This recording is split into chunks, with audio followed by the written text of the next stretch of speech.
brief, and that we're not just going on just because I can. So let me pray for us. We'll pray for clarity. We'll pray for some endurance, and then we will dive into the final session for tonight. Father, I thank you that we have this chance to gather. God, I thank you for the beautiful weather we've had today and how that is just this indication of spring and your faithfulness and new life is coming in. God, how even creation declares your glory and demonstrates your faithfulness.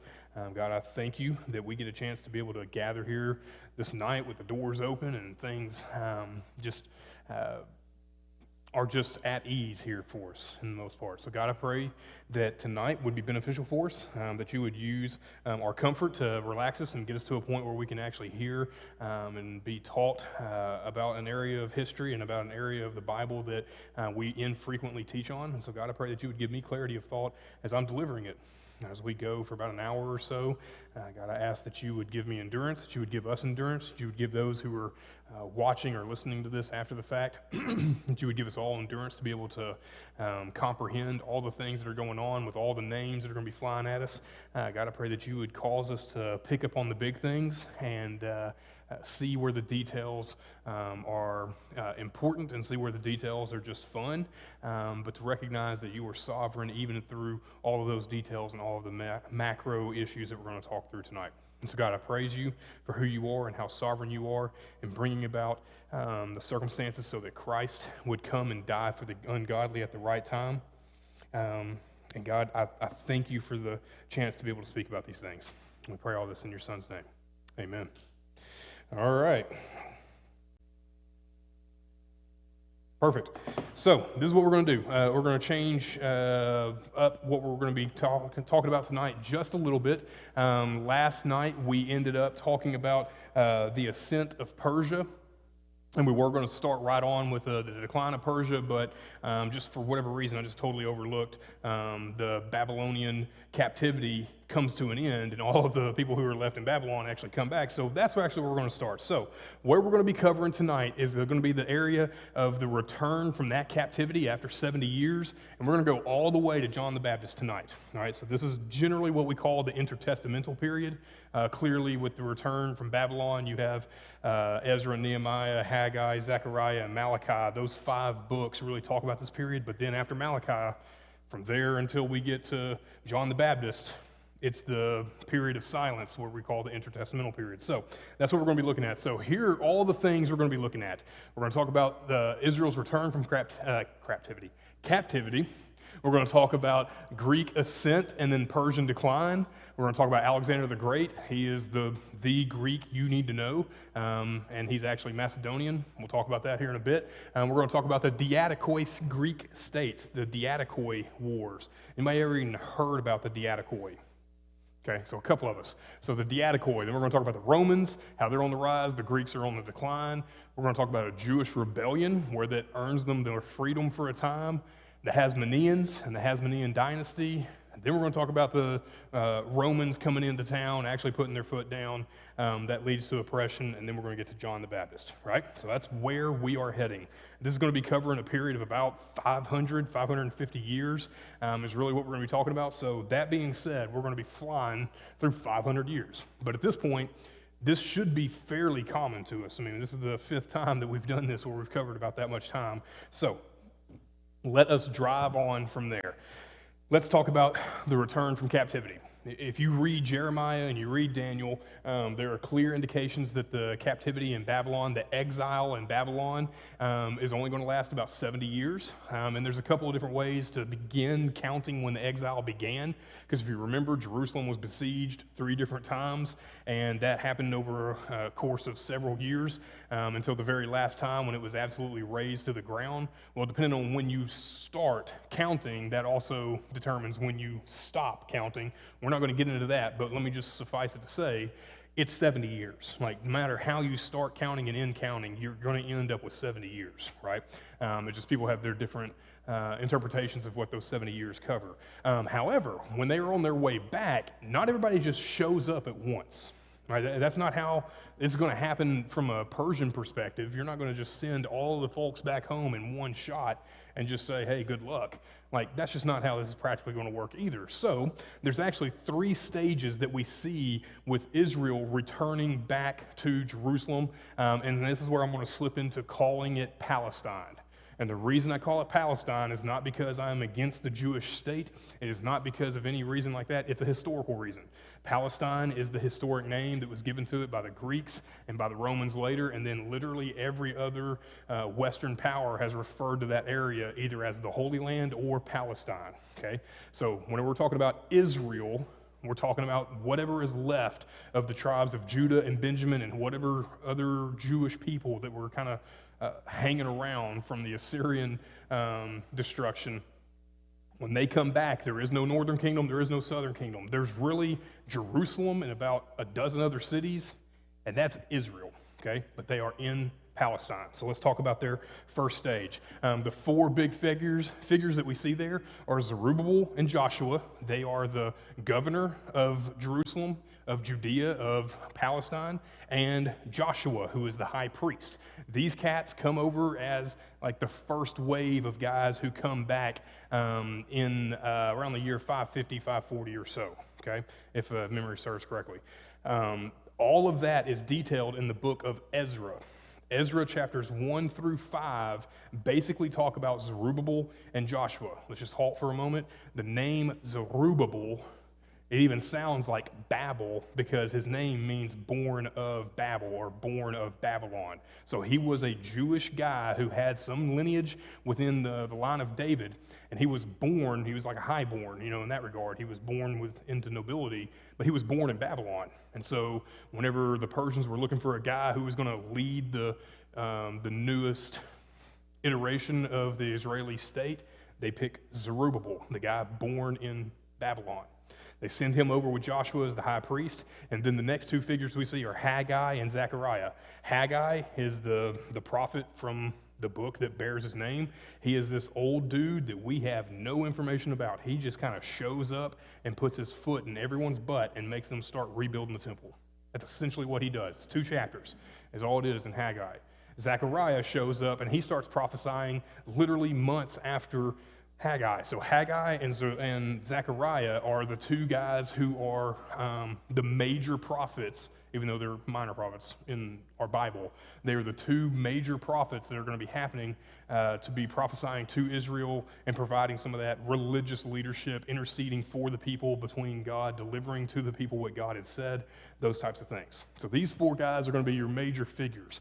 Zechariah gets a whole lot of play because this is where we have a lot of the prophecies about the coming Christ start becoming more and more clear, especially whenever you start reading Zechariah chapter 9 and chapter 14, chapter 11. You'll see a lot of that stuff playing out there, right? So these are some of your major figures. During this first stage, about 30,000 captives returned to Israel. Now, if you remember what we talked about whenever the initial captivity was taking place, after we kind of counted everyone who got ushered off into there, it was about 20,000 people. Now, that was just 20,000 people in Babylon, and there were other places that the Judean people, the Jews, were taken, but we're talking about 20,000, and now we've got 30,000 returning. And they're scattered in a couple different places, but 30,000 folks return. You tracking with that? During this time period, the temple that the Babylonians had destroyed is beginning to be rebuilt. And so Zerubbabel and Joshua are tasked with rebuilding the temple. They basically get the foundation cleared out. They build the altar, and that's as far as they get. They get opposition in chapter 4 and chapter 5 of Ezra, and work halts. Haggai shows up, puts his foot in their butt. They start building again about a decade later. Okay? You tracking with that? So let's move on to the second stage. In this second stage, the temple is actually completed under Darius. Darius is the major figure here. This is Darius the First, because we're going to run into a Darius the Third whenever we are talking about Alexander the Great, and I'm just going to refer to him as Darius because that Darius on the world scene is far more important than this one. But biblically, this Darius is a big deal. He's the guy who goes and searches the That's what I'm looking for. All of the records there in the Persian capital of Ecbatana, and we'll talk about Ecbatana later on, and he finds that there was a decree by Cyrus a long time ago saying, hey, these Jews need to start rebuilding. And so he allows them to rebuild, and that's when Haggai and Zechariah step up and they start rebuilding the temple, okay? So at this point, Ezra returns with about 2,000 men. And of those 2,000, off the top of my head, there's about 200 priests. Ezra was a pretty young dude. He's about 25, 30 years old, and apparently this guy was a genius when it came to the law. Like, he was an expert when it came to the law. And so when he was sent back to Jerusalem, he was sent to be the main instructor. Even though they have a high priest there with Joshua, Ezra's going to be the guy who's really going to be instrumental in them understanding how the law is going to be applied. Does that make sense? Because you got to take into account right now, where are the Jews making sacrifices during this time period before the temple's built? Where are they making sacrifices? You don't have a temple. You just now got an altar. Like, you're going to have to have made some kind of compromises into how you lived out your faith as a Jew, because you can't actually do what the law required of you. Well, now Ezra's going to come in there and he's going to start building back up exactly how they're supposed to be spiritually faithful to the covenant.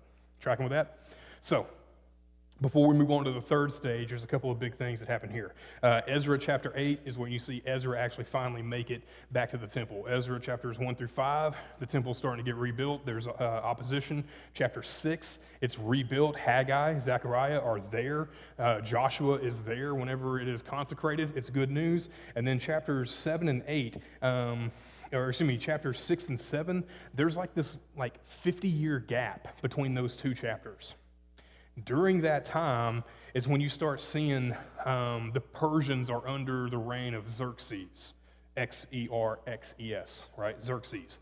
And he's the guy that you see showing up in Daniel. He's also the guy you see showing up with Esther, right? But what's going to be really important with us understanding about Xerxes is that he had basically been hanging out in a place called Susa. And Susa was an old capital of the Persians down south. You've got Ecbatana, which is in the northeast, which is where the Medes were from, right? Remember how we talked about those are two different groups, and they were eventually united under Cambyses. So he was hanging out in Susa a whole lot. It wasn't at Babylon, but that's where we actually see Esther taking place. So it's a little bit after Daniel's time. It's a little bit after Ezra had left, but that still kind of puts us in that chronology. Tracking with that? Cool. Here's the other thing you need to know about Xerxes. This is when the Greeks are really on the move. We're going to talk about the Greeks here in a little bit, but the Greeks have been moving steadily westward. So if you're thinking about, a map of the ancient world, let's just say that the Mediterranean is right here, and that this light bulb is the Greek peninsula. You have the Aegean Sea, and then you've got basically what is modern-day Turkey. And so basically they had been moving from the Greek peninsula to and towards Asia Minor, which is modern-day Turkey. And during that time, the people who had held that were the Persians. And so they're constantly running into each other. Xerxes is the one that when you think about the movie 300, with Gerard Butler and his bare-chested dudes, right, running around with the Battle of Thermopylae, that's what's going on here, right? The Greeks and the Persians are in constant conflict here. Tracking with that? That's the time period we're talking about historically. Even though he's not nearly as important in our context because it's going to lead to other things, I just want you to kind of be able to frame those guys. Cool. So he's not hanging out in Babylon, not hanging out at Persepolis, not hanging out at Ecbatana. He's down at Susa, and that's where we see Esther. All right, third stage. The third stage is where we see Nehemiah being the central figure. And Nehemiah is the cupbearer, right? You can even go to Ezra and Nehemiah. Let's look at that real quick. So go to the book of Nehemiah. Just open your Bible halfway. You'll hit the Psalms, hang a left, and you'll run into Nehemiah shortly before there.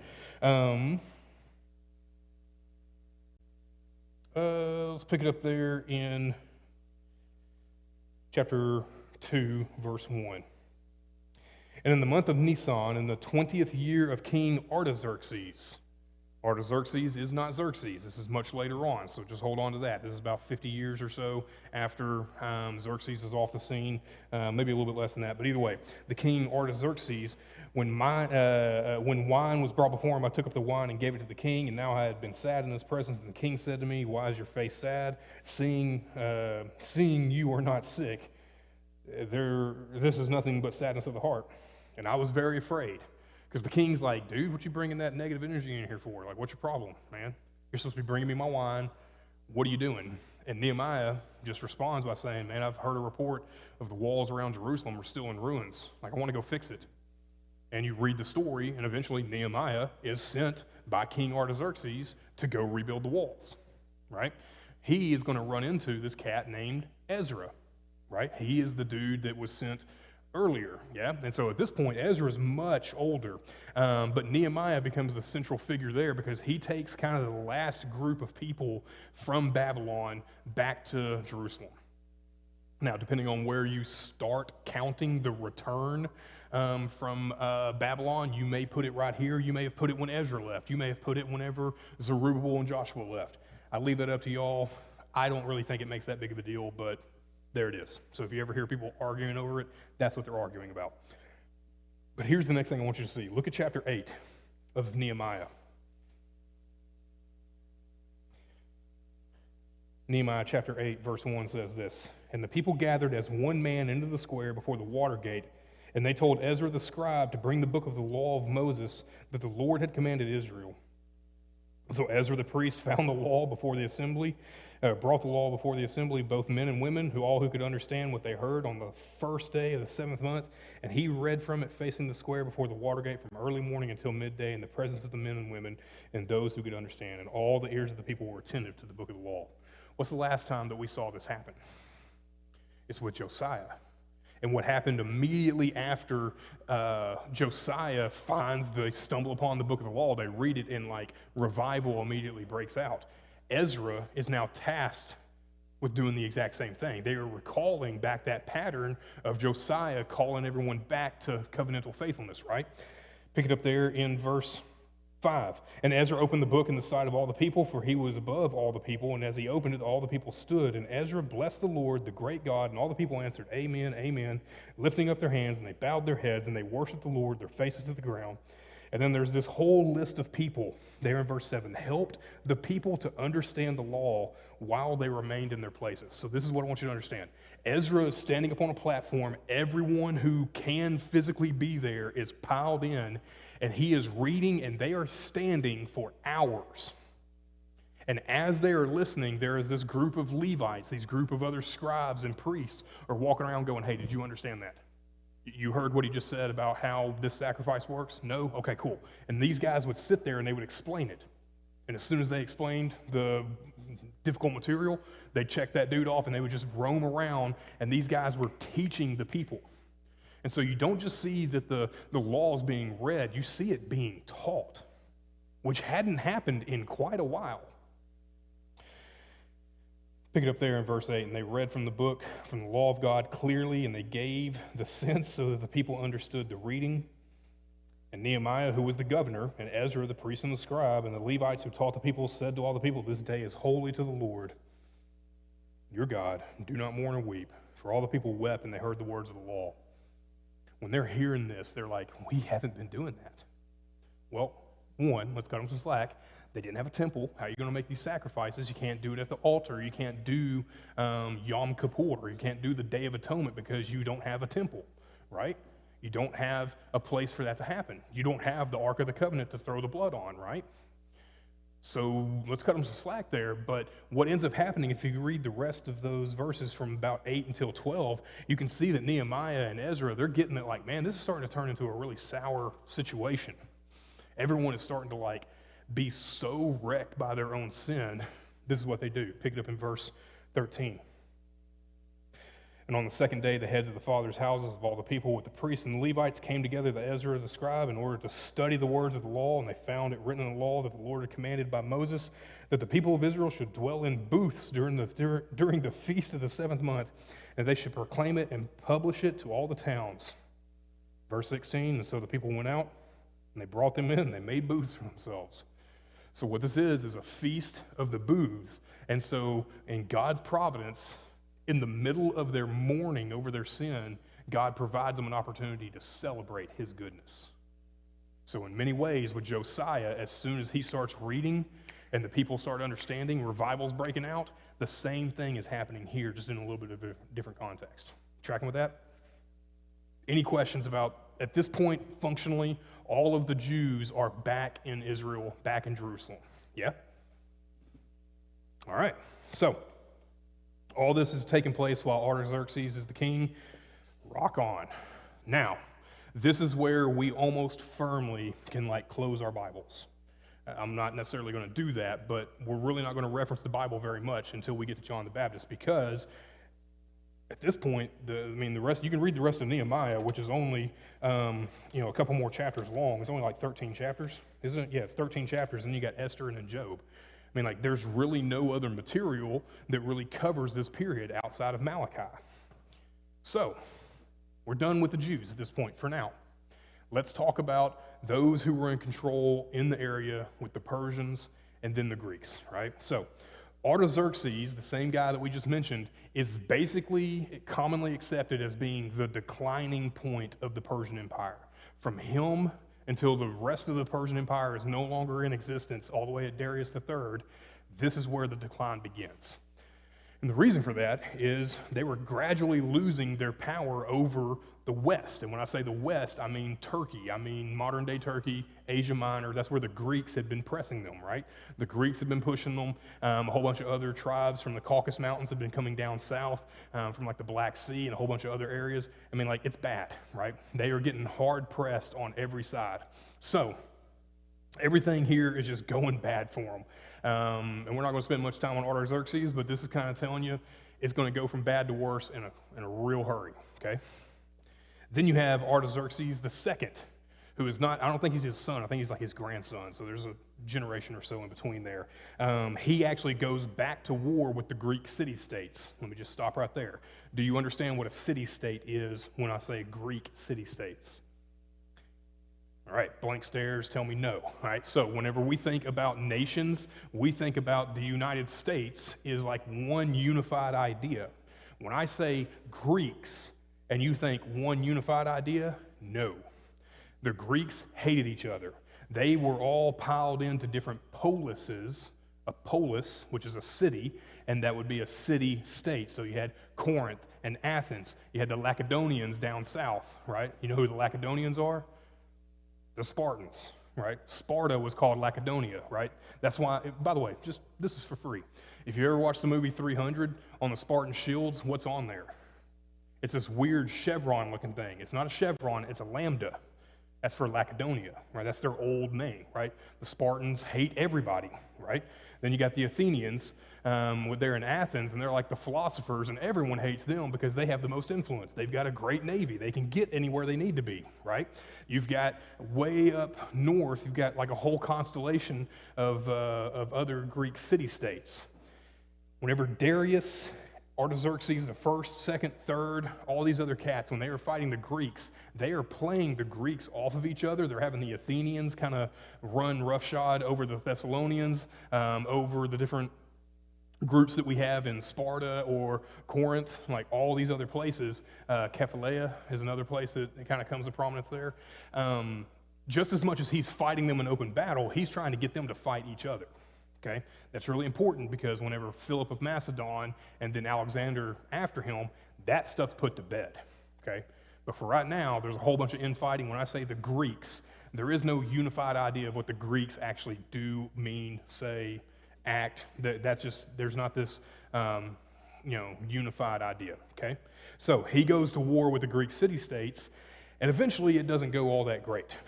Right? So he strikes this bargain called the King's Peace. And basically what happens with the King's Peace is that Persia would retain control over all the Greek settlements that would be in Asia Minor. So when we think about the places that eventually would become Hierapolis and Colossae and Laodicea, places that we see in the New Testament, they kind of have their nascent form now with the Greeks kind of building those places. The Persians would retain control over them, but they had to relinquish all control over everything that was on the Greek peninsula, as it were, to Athens. Not to the Spartans, not to some other group, but to the Athenians. And if you can imagine, that pissed all the other Greeks off, right? Why are the Athenians the ones who were in charge here, right? Especially for our culture, Americans, especially because of the movie 300, we think of like Sparta is like the city-state. They're really not. Athens is, and that's just a huge sore spot for all the Greeks. Cool?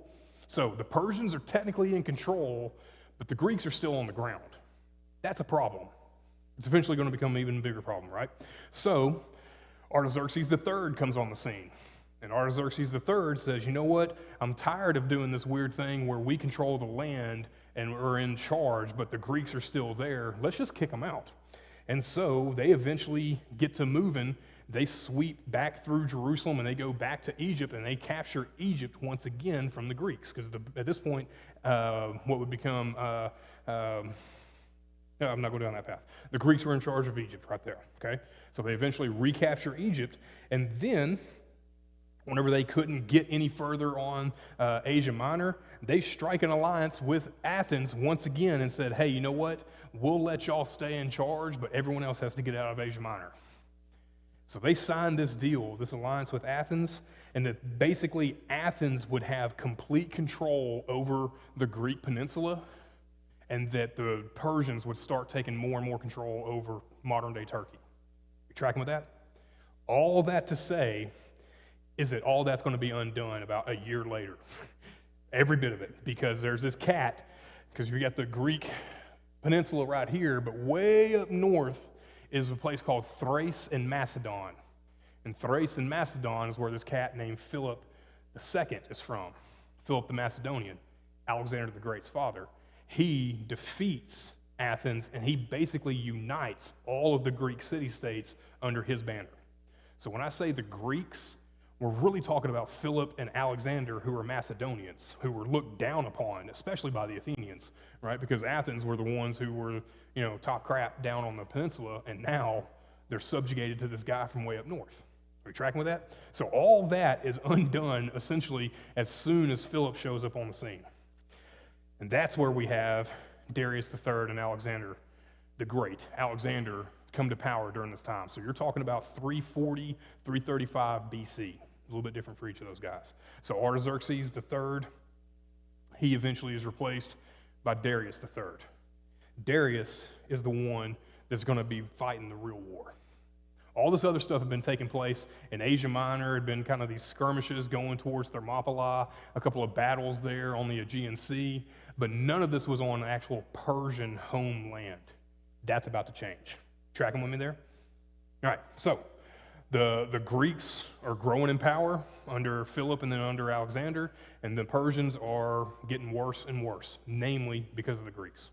All right, other questions? Are we keeping it all straight? All right, so Alexander the Great, he is on the scene. He dies about 35, 36 years old. This guy does a whole lot of living in about 15 years. Really does. Rises to power, takes control, basically conquers all of Persia, goes all the way to India, dies on his way back to Babylon, right? That's essentially the life of Alexander the Great. Had that dude lived any longer, he probably would have conquered the rest of Africa, if not gone on to Europe and started attacking what was then Rome. Because at this point, and just to pause, the Romans are around. They're just in Italy, and they're fighting the Punic Wars, which are the Carthaginians down in Carthage, down on the other side of the Mediterranean in Africa. Okay, so the Romans are still doing their own thing. They don't even care about the Persians. They know they're there, but they've got the Greeks fighting them. Let them fight, right? Tracking with that? So, Alexander the Great, his first task was to capture Asia Minor. We've got all these Greek settlements there. Darius and Artaxerxes have been, thumbing their nose at us for so long. Let's take Asia Minor. And the first battle that's really of any importance is the Battle of Issus. And the Battle of Issus takes place in 333, and Alexander smokes Darius. Alexander loses not a single battle until, arguably, until after he returns back from India. This dude is untouched.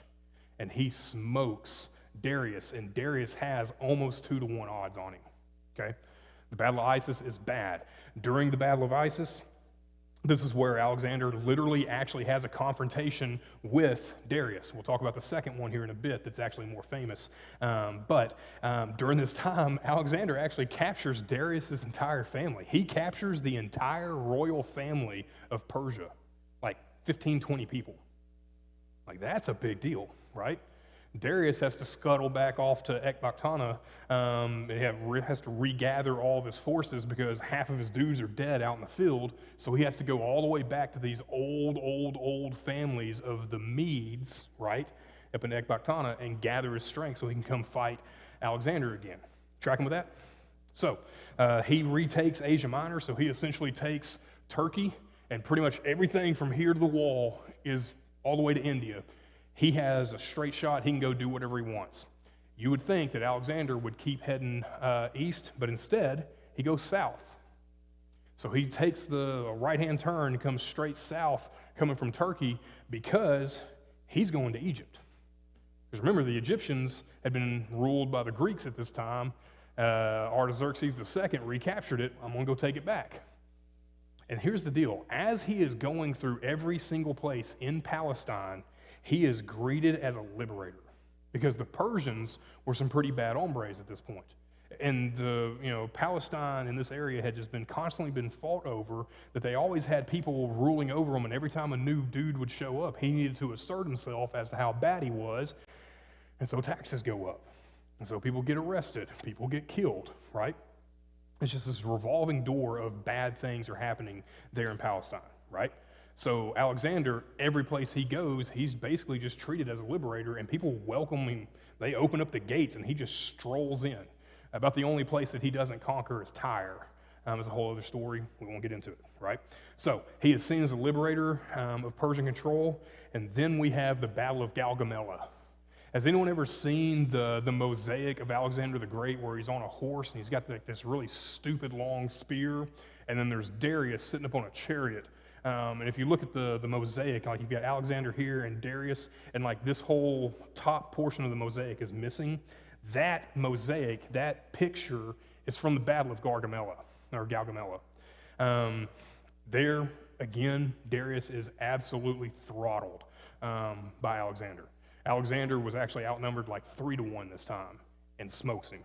Like, he basically routes all the way around the army, runs like an hour with his cavalry, makes this huge turn, and comes and gets into the rear of Darius's army and just absolutely goes to work, okay? This dude is bad. Let's put it that way. From there, Darius is not an issue. Alexander now owns the Persian Empire. He just killed the king. He's still got the family in chains. They're back at some place. I think most of them got shipped back off to Macedonia, basically as hostages at this point. But Alexander basically owns the Persian Empire right now. So this dude who's been on his campaign for like 3 years just now conquered what was basically the known world. Tracking with that? So let's talk about Alexander a little bit more. So that's his war. There's more that happens. There's a whole bunch more stuff where he goes east to India, but that's not really going to be our purview for tonight. So basically, Alexander has nothing standing between him and what is these old towns, which are either the capital cities or just really influential places like Babylon, Susa, which is where Xerxes has been hanging out with Esther, Persepolis, which is this old city that a lot of Greeks had lived in, which is why the name Persepolis kind of hangs around, and Ecbatana, that old Mede capital of the Median Empire. He has nothing between him and those cities, and he walks into the cities uncontested. So he just conquers every bit of that. Here's the problem, though. When you conquer that large of an area, there's going to be these constant problems. There's going to be rebellions. There's going to be all these areas back in Jerusalem. The Judean area with Palestine is constantly going to be revolting. There's always problems. There's problems in Asia Minor. Like, this is just what happens whenever you conquer that much land. It happens to the Assyrians, Babylonians, the Persians, the Greeks, the Romans. It happened to Napoleon. It happens everywhere, okay? So here's the problem.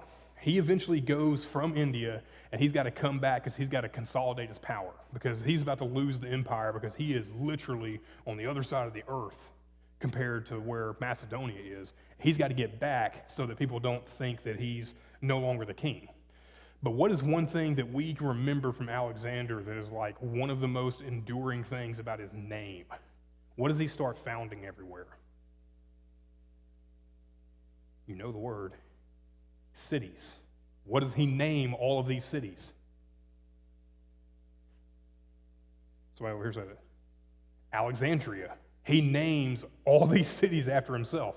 The city in Egypt, Alexandria, is because Alexander stepped foot in there and said, well, this is us now. Alexandria it is, right? So the point to be made there is that while Alexander is traipsing all the way across to India, and while he had been moving all the way south towards Egypt and had been getting ready to fight the Battle of Gaugamela, he has been spreading Greek culture, like literally. There's a reason why a lot of the ruins in Babylon have Greek pillars there. Like there's a reason why in Iran today there are pillars that date back to Alexander whenever they built these huge structures with columns that were Greek. I mean, he is just building stuff everywhere he goes, right?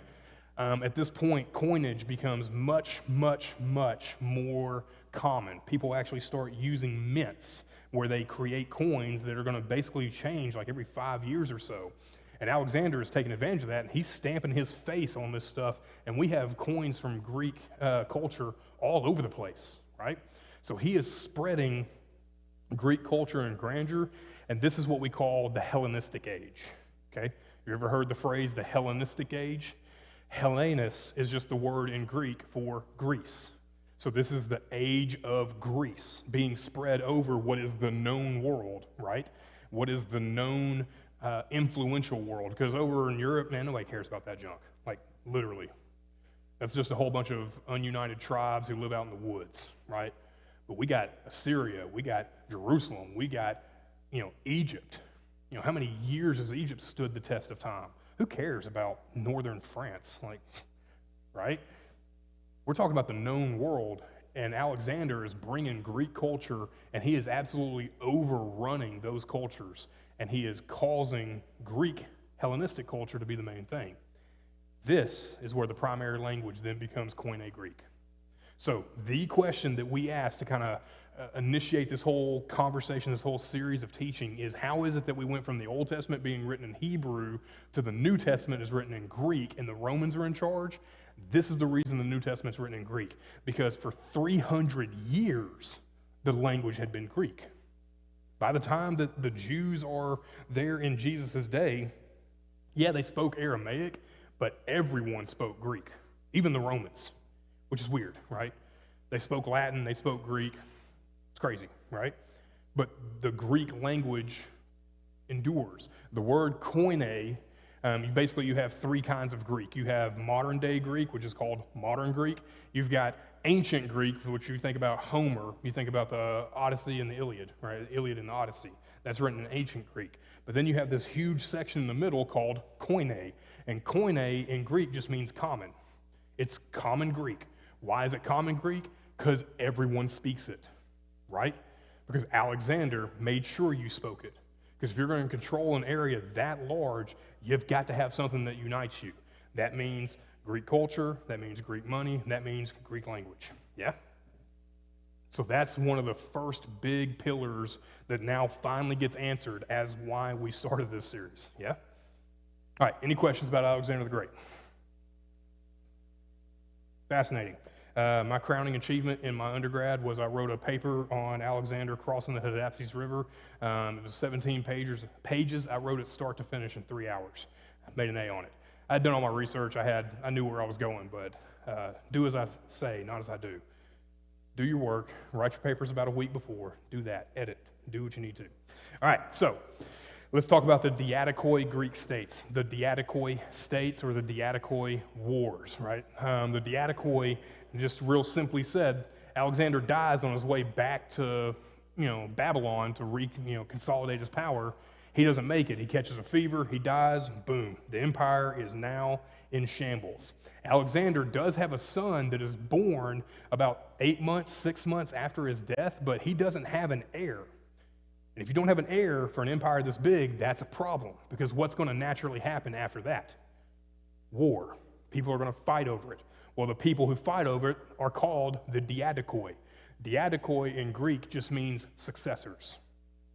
Typically, these are the guys who were in charge of Alexander's military, right? So you have some cats who are in charge of his companion cavalry, which is like the best cavalry the world had ever seen at that point. The guy who's in charge of all of his navy, the dude who's in charge of all of his money. Like, those people then start fighting. I'm going to introduce you to 3 of them. You really only need to know 2, and of the 2, 1 really matters.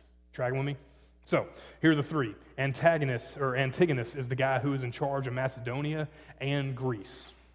Antigonus. You'll see Antigonus' name come back in history. That's because he marries a bunch of his family off into other places. But Antigonus is not going to be that big of a deal for us. The guy we really need to hold on to is Seleucus, or Seleucus. He is going to be the one who starts what we call the Seleucid Empire. Right? Seleucid Empire controls what is modern-day Syria, and they actually called it Syria in Alexander's day, and Asia Minor. So he was one of the main guys who took all of the veterans from the wars from whenever they were about to cross into India. Alexander basically was facing a revolt, and so he sends Seleucus back with all the veterans back to Macedonia. They don't actually make it. They stop in Asia Minor, and now this is us. Tracking with that? Seleucus. And then Ptolemy. Ptolemy should be another name that you should recognize. He is in Egypt, and he is the one who initially controls all of Egypt and Palestine. That's going to change because they're going to go to the Seleucids here in a little bit, which is going to be the next big piece for us. We're tracking with that? So you've got Antigonus, who is in Greece and Macedonia. You've got Seleucus, who is in control of Asia Minor and essentially what is Syria, so just north of Jerusalem. And then you've got Ptolemy, who is in charge of Egypt and Jerusalem. There are at least 2 other guys who take control of everything that's in Babylon and Susa. Who cares? It doesn't bother us. It ain't going to be any big deal for us, so we're not going to go chase that rabbit. Cool? All right. So there is a series of at least 4 formal Diatoid wars where these guys are now fighting each other to control what was Alexander's empire. And not only that, there was I think there's something like 27 conflicts, depending on how you count, where they weren't formal wars, but they fought for several months in different conflicts. These dudes fight all the time. Well, when you have an empire that large, that's a problem. Someone has to come out on top. Well, the guy who initially comes out on top, for our purposes, is Seleucus. He begins the Seleucid Empire, and that is eventually what's going to give rise to the Roman control there, and the name will stick all the way until the Ottomans show up.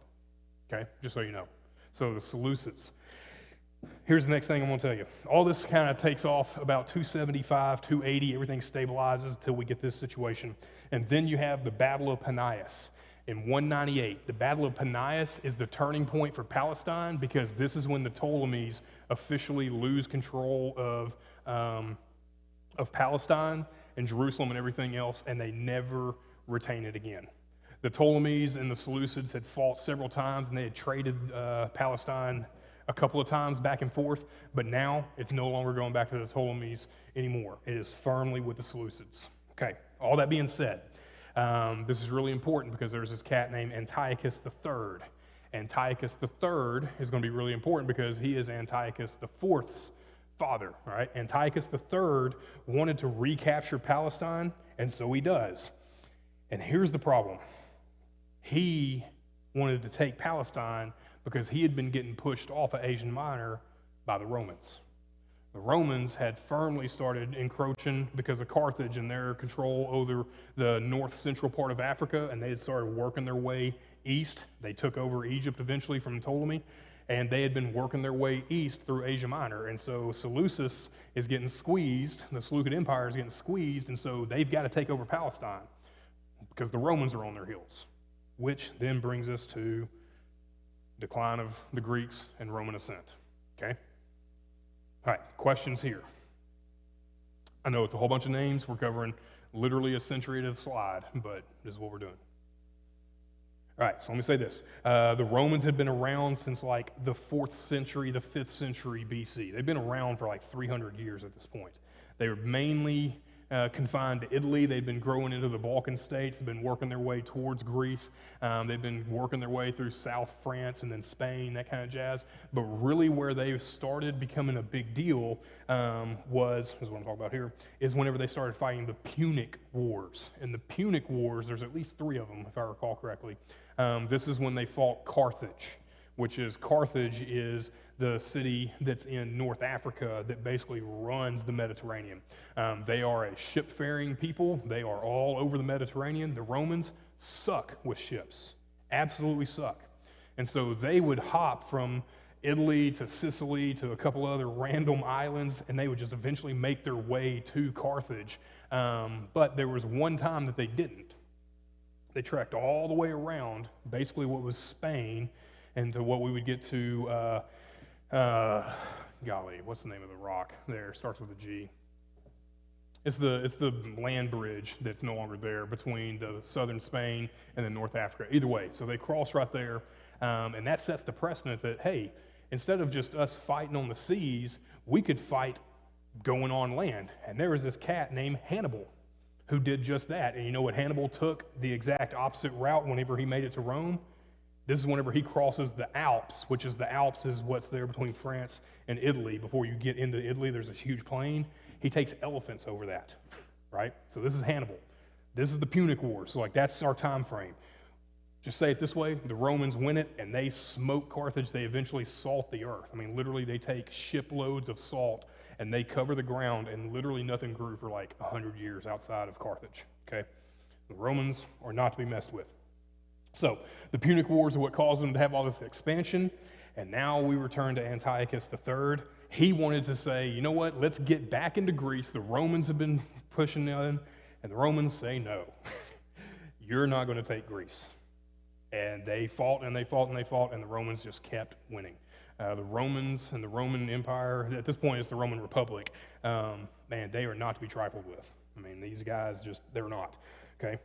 So they've been steadily growing in Europe, Africa, and Greece, and now Antiochus III is wanting to wage war. It does not go his way at all.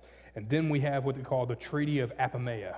The Treaty of Apamea is between Antiochus III and the Romans, and basically he says, you know what, you win, here's a whole bunch of money, here's all of Asia Minor, and here are 20 captives. Here are 20 people that I'm going to send to Rome that will serve as, you know, servants of Rome. They're going to learn about Roman culture, and one of those cats is Antiochus IV, his son. Antiochus IV is also known as Antiochus Epiphanes, right? Antiochus IV, when he eventually comes to power, he takes over for his father. The Romans let him go because the Romans had taught him well. He starts to say, you know what? I'm going to go back to where the one place that my father ruled was there in Palestine, and I'm going to make sure that the people that are there really get on board with this program of Hellenization. They really get on board with Roman and Greek culture. Are you tracking with this? So he finally comes up, and he is the one who comes to power, conquers Palestine, and this is where there's this crazy, I'm getting ahead of my notes.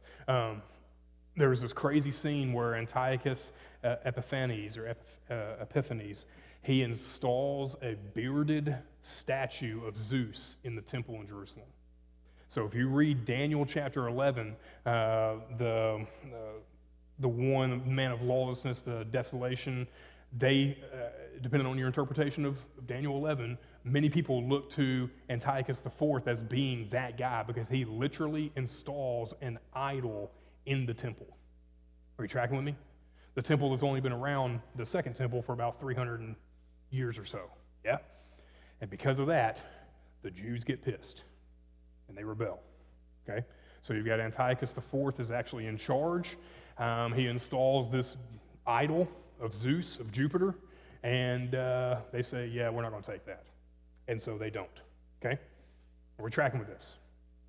Now, this is all right around 160, 150 BC. So we're talking about 150 or 120 years prior, or 140 years prior to Jesus' birth, okay? This is kind of our time frame we're dealing with. We're tracking? Comments, questions, gripes, complaints? All right. So let's talk about the Jewish rebellion. There's this cat named Matthias Maccabee. He is the one who is going to lead this revolt. There's an amazing story about how Matthias comes to power here. But basically, in 168, Matthias was a priest, and he was given the great honor of making the first sacrifice to Zeus in the temple. And Matthias said, I'm not going to do it. And so this Greek dude says, okay, fine, we'll give it to this guy. And they go pick another priest, and before that dude could offer the sacrifice, Matthias kills him with his bare hands. Right? He won't let him do it. Right? And so the revolt is on. Right? That's how this whole thing starts. A priest says, you will not defame and bring about shame in the temple. This is not going to happen under my watch. He eventually has to run, so he refused to offer this sacrifice at the altar of Zeus, and now they're going to try to kill him, so he takes off. Well, what he does is he takes however many people will follow him and his 5 sons, he runs off to the mountains.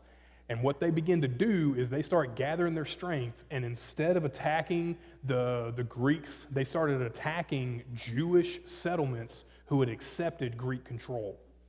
And what they would do is they would go into a city, they would go and they would find whatever Greek idols were there, whether it was an altar to Zeus or whoever, they would tear it down, they would grab all the boys, and they would forcibly circumcise them. I don't agree with what's going on here, but that's the type of dude Matthias is, right? And they start growing in number more and more and more, right? Eventually, Matthias dies, and the 3rd son, who's the middle son, is this cat named Judas, or Judah, a.k.a. the Hammer. Maccabee takes over, right? There's a couple of different reasons as to why his name is the Hammer. Some are more fanciful, as like homeboy carried like a hammer, and that was his weapon. Probably that's not it, but let's just go with that because it sounds cool, right? So the Hammer, he takes over, and whenever he gets in charge, he says, you know what? We ain't doing this anymore. So instead of fighting these little Hellenized towns, he started gathering every Jew that he could that would be willing to fight the Seleucids, and he actually takes them on head on. He actually meets Seleucid armies in the field head on and wins. And he eventually removes the Seleucids from power, and what he does next is he goes to Jerusalem. He goes to Jerusalem, he liberates the city from the Seleucids, and he installs faithful priests. At that time, they tear down the altar to Zeus. In fact, there is a major holiday to this day that is celebrated by the Jews that commemorates this. Does anyone know what it is? Hanukkah.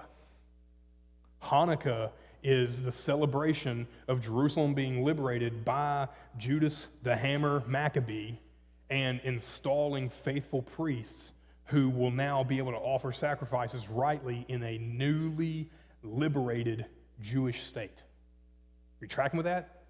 All of this is not in the Bible because it's in the intertestamental period. Like, this is monumental stuff that's going on in history because John the Baptist is going to be dealing with the consequences of this action. Okay? Are you tracking with me there? So, what he then does is he begins to lay the groundwork for a dynasty that's going to follow.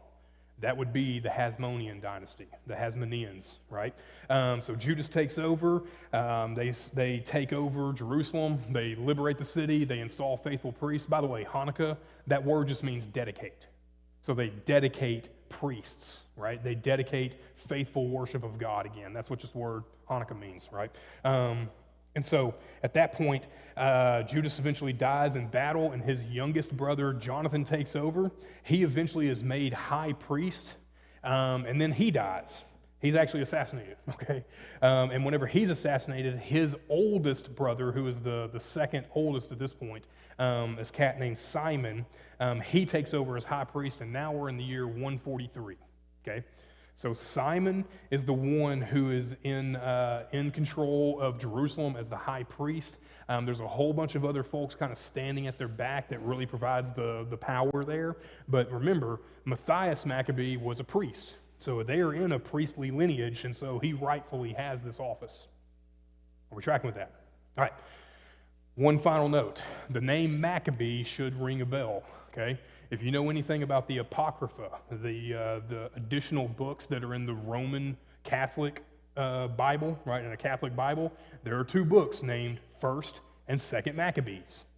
Basically, this is a very much a gross oversimplification, but basically what 1st and 2nd Maccabees is, especially when you get to chapter 8 of 1st Maccabees, is actually Matthias and the Maccabees appealing to the Romans for help to fight the Seleucids.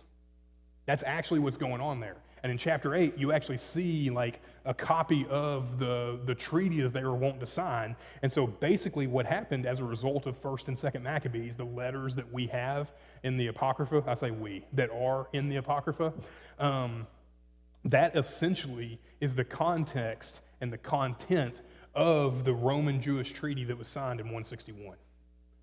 How about that? So now you see with the Reformation in the 1530, I think is when it was, 1520 is whenever you have the Protestant Reformation really kick off, and in the 16th century, whenever the Apocrypha is added into the the Catholic Bible, 1st and 2nd Maccabees, we're reaching back 16, 17 centuries to include it because there are certain elements of 1st and 2nd Maccabees that support Roman Catholic doctrine. How about that? Tracking with it? Good north-south. All right, this is all coming to a head. So now, at this point, we have the Hasmonean dynasty, right? Jewish state, Israel, Jerusalem is a free nation. Free. Because the Romans are the only reason that they're free, right? The Romans are saying, yeah, we're not going to attack you, we're not going to do anything, but we're not going to let anybody else attack you, so yeah, do your thing, who cares? I mean, because the Romans have got much bigger ambitions, and they got a much bigger empire to worry about than Jerusalem, that was at this point a very well-known sore spot for every single empire that had ruled them, right? So they knew there were going to be problems. So let's talk about the Hasmoneans. Hasmoneans, the name that you need to remember is this guy named John Hyrcanus, and he removes all of the Hellenizing influences from among the Jews, especially in Jerusalem. Right, so he starts cleaning out all the Jewish people who had bent the knee to Greek culture, who had installed like different idols in their homes, who had adopted different, like even literal the dress that the Romans would wear. Like he started like cleaning house, right? A couple of children later, you get to this cat named Alexander Janus, and he restores the border of what would be known as Israel at that point, basically to what David and Solomon had owned. So now you're reaching back all the way to the first kings of Israel, and that is where we are restored. Let's just pause right here for a moment. We're about 150 years away from John the Baptist showing up. You're 150 years removed, if you're John the Baptist, from when Israel was finally free. What kind of cultural things were going on that you think he had to navigate as far as people's expectations and what they wished they had even recently? There's a reason why John the Baptist dies, not just because of what he says to Herod and not because of all the things that he does in confronting them, but because he clearly, and we'll talk about it in a bit, he clearly didn't get down the way the rest of the Jews did. Okay?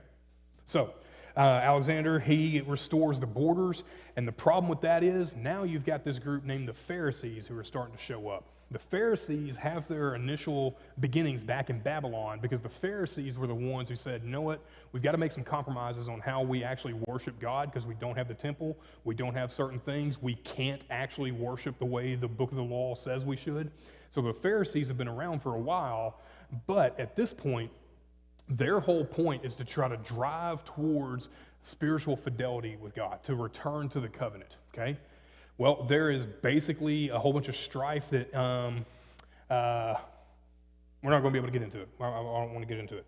However, the Pharisees eventually are told to just shut up and go away. They don't go away, and they don't shut up, but their influence is greatly diminished, okay? But the problem with that is these guys linger around and they keep causing problems for the Hasmonean dynasty. We're only talking like 5 or 6 rulers here for a dynasty. It's not very long. We're talking about like 150 years, right? But eventually what ends up happening is there is an open civil war between Hyrcanus, a different one, and Aristobulus. Those names should sound somewhat familiar.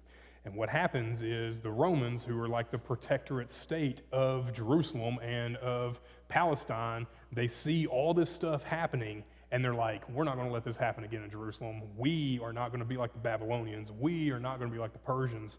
We are not going to be like the Greeks and screw this up. And so Rome steps in to stabilize the entire area. And this is where we have the third pillar of our question. Why are the Romans in charge? Because the Jews kept fighting within themselves whenever they had their independence. That's essentially it. Are you tracking with me there? All right, so there's this cat named Pompey is the Roman general who is going to take over in Palestine and especially Jerusalem. And this is where things get real sour real quick, if they weren't already, okay? So let's talk about Pompey. He brings about peace in Jerusalem. Now, he will, in fact, go into the temple as a clear Gentile, as a Roman oppressor. He eventually, relents a little bit, but he's not a great guy. He rolls into the temple and says, hey, what's behind that curtain? And the high priest is like, you can't go in there. He's like, watch me. And he goes in there, right? Pompey, he don't care. That was one of the greatest offenses that could have happened in the temple. However, because of the Pharisees and the influence they had, they convinced him to let them continue to worship God the way that they had for centuries at this point. And Pompey said, okay, rock on. And he didn't interfere anymore in the temple. That's the only reason the temple was still standing now and not 200 years later when the Romans come back and destroy the temple in 70 AD. Are you tracking with me there? So that's the only reason that they're even allowed to do this is because the Pharisees had basically stepped in. All right, so Pompey brings peace here. Hyrcanus was one of the guys who was fighting. He was backed by the Romans. He was made high priest. But the thing is, that's not actually where the power lies, because when the Jews were taken over by the Romans are all about organization. The provinces and the way that they organize the empire, you've got to be on your A game logistically to make sure everything works. And so they create the Judean province. They created the Judean province, the Syrian, and the Palestinian province as well. And they install a governor there. Hyrcanus is installed as a high priest. However, the Idumeans, who are basically the Edomites, are just lumped in with the Jews because they're from the same area, and the Romans are like, yeah, cool, whatever. Y'all just get together. Y'all can have some power. You Jews can have some power. Y'all just figure it out. Make sure you pay us.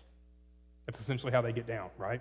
And so they are now incorporated in as Roman citizens, and that's a problem because at this point, the high priest no longer has all the power because remember, Pompey had kind of spit in their face. He's not going to then turn around and invest them with a whole lot of power. The one who actually had the power in this time was the one who was in charge of the Judean province, the governor. The governor just so happened to be one of these Edomite guys. See how this is going to be problematic here in a moment? Because we're only about 60 years, 80 years away from when Jesus is born. You should be seeing some of this coming up. All right, so there's this cat named Antipater. Antipater is one of these Edomites. He eventually gains Rome's favor. He had fought for Rome in Egypt. He had been to Rome several times. He had proven himself as a really solid guy, like a made man for Rome. And he eventually is made procurator. Basically, he is just underneath the governor, and he is in charge of Jerusalem. He happens to have a son named Herod. And Herod was even better than his father, Antipater, at going to Rome and making himself useful to the Romans.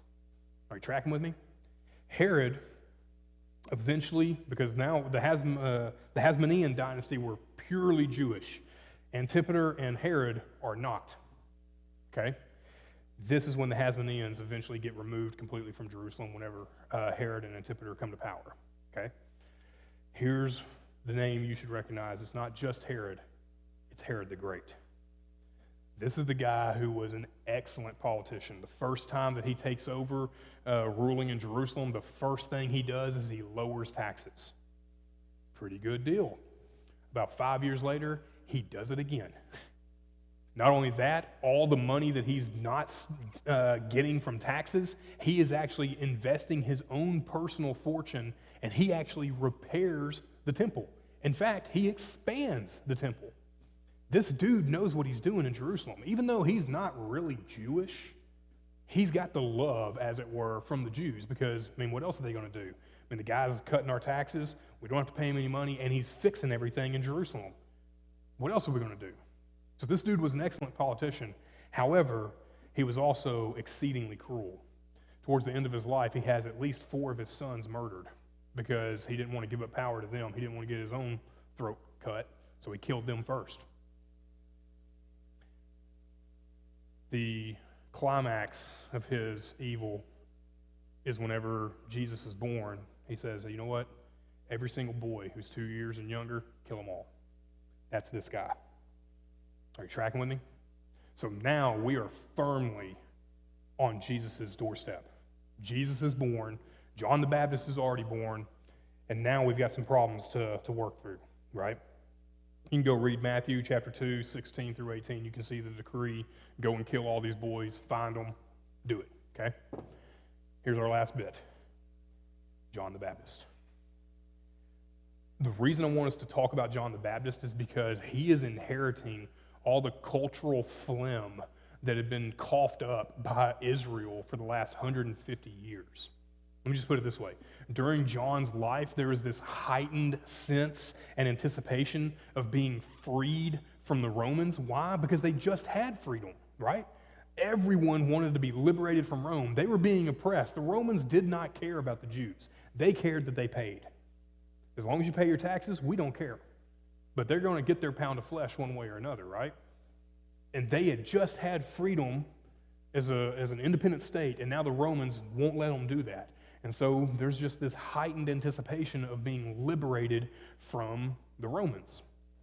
And frankly, during this time period, we haven't even mentioned it. At this point, there was all sorts of different guys who have been coming from Egypt. In fact, we were having a conversation the other night of this cat named Honi the Circle Maker, who was possibly thought to be the Christ. There's this other cat named Jesus who came up from Egypt that people thought may have been the Christ. Like, people are anticipating that God is about to do something big, okay? John the Baptist shows up when that's at a fever pitch.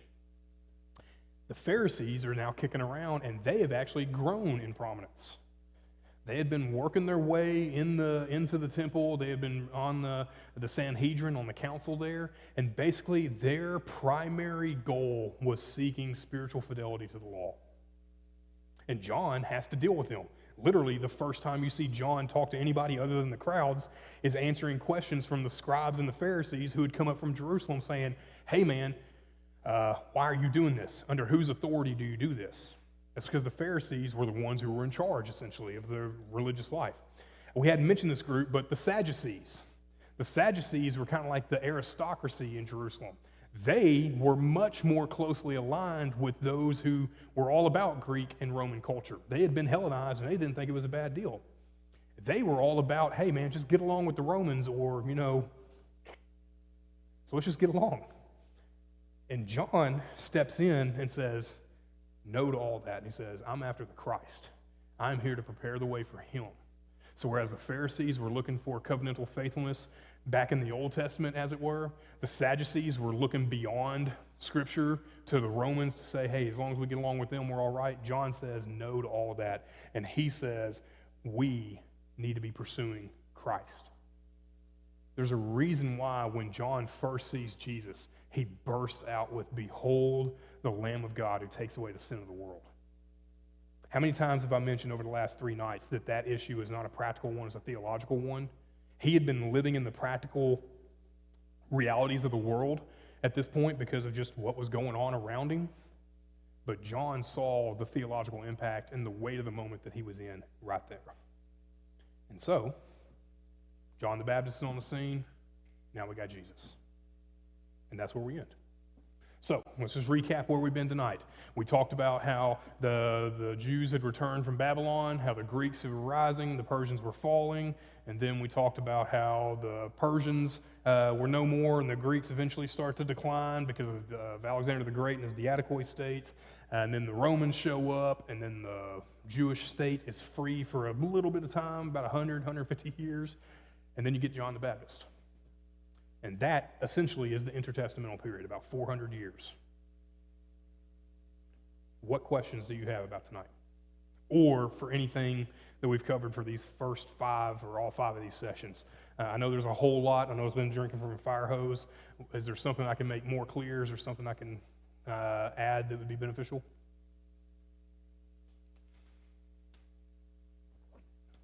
All right, so let me ask you this. Has this been beneficial for y'all? Even though it's been a sprint, and I think me and Alex, you were saying it's been like 7.5, 8 hours worth of content, when you think about how much we've actually been talking over the last 5 nights. I know it's a lot. However, my goal for this is just to set the stage, because how did we get from there, where the Old Testament's written in Hebrew, to the New Testament's written in Greek with the Romans in charge? This is how. If we miss that story and the major storylines that happen, we will miss how they are connected to and they point to Christ. They point to Him practically, and more importantly, they point to Him as our need for a Savior, and theologically, that is far more important than the practical outworkings of history. I love history. I love the random stories about Matthias killing this dude before he can offer the sacrifice to Zeus. That's a great story. But to offer him a little bit of grace, man, he did that for a zeal for God. He was trying to be faithful to what it is that God had called him to, and in my mind, that sets the context much better than anything else that we see happening with the Seleucids. Are you tracking with me? So, anything else I can say before I pray and we close it out?